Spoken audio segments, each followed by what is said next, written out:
In today's video, I'm going to teach you how to charge the batteries on your DJI Mini 3.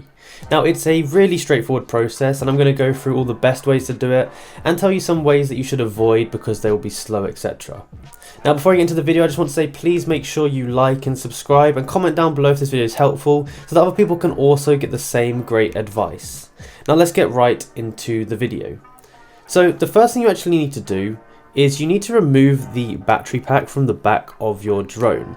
And the way you do this is you press these little clips here. So if you see on the side, there's a little clip here and there's one on the other side. You need to press those two in together, squeeze, and then it will pull out like this. It might feel a little bit tough at first, but then it will just come out. So you have your battery pack like this.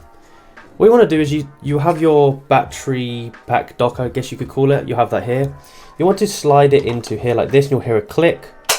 Like that. So that means that it is put in. Now when you plug it in, you actually see that some lights on the bottom go on, and this tells you how much charge each battery pack has. If you want to check again, you can just press this button on the side and it will come up and show you how much battery each pack has. So now for the actual charging process itself. The way you charge it is you plug a USB-C into here. Now a USB-C cable is one that looks like this. It's like this little round one. It's similar to an iPhone cable, but it's hollow inside. Now, a USB-C cable can connect to multiple different cables. It can connect to a normal USB.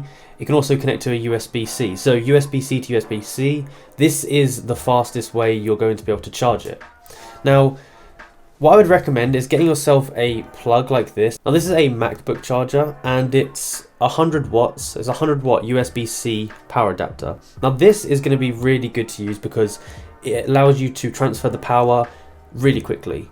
I tried using a USB-C to just normal USB and it was a lot slower than this. I also tried to charge the battery pack in the car with the USB in there and it was extremely slow. With this, you'll be able to charge each battery pack fully within about half an hour. So it'll take about half an hour for each battery pack to be fully charged if you use this with USB-C to USB-C. So let me show you how you do it. It's quite self-explanatory. I'm just going to plug this into here and I'm going to plug this into a socket. So I've got my cable here, plugged it into here, and you can see it's lit up now. What you can see here is it's flashing and now it's got these little lines, these dots going up, and basically that's the pack that it's charging. Now, depending on how many dots show up is how full it's charged. So this one is almost fully charged because it's going all the way up. But if it was only going to 1 or 2 dots, it'd mean it's not that charged. So that's something to take into account. Now, while you're charging it, you can just press the button just to keep updated which ones are fully charged. And I believe once they're all fully charged, they will all just light up green. Now, once you're done, you can just unplug this. You can just take one of these out and you can just slot it back into your drone and you're ready to go. So that's how you do it. If you enjoyed this video and found it useful, be sure to like, subscribe and comment down below that it helped so that other people can get this, so that other people can watch this video and they'll also learn how to do it themselves. Thanks for watching.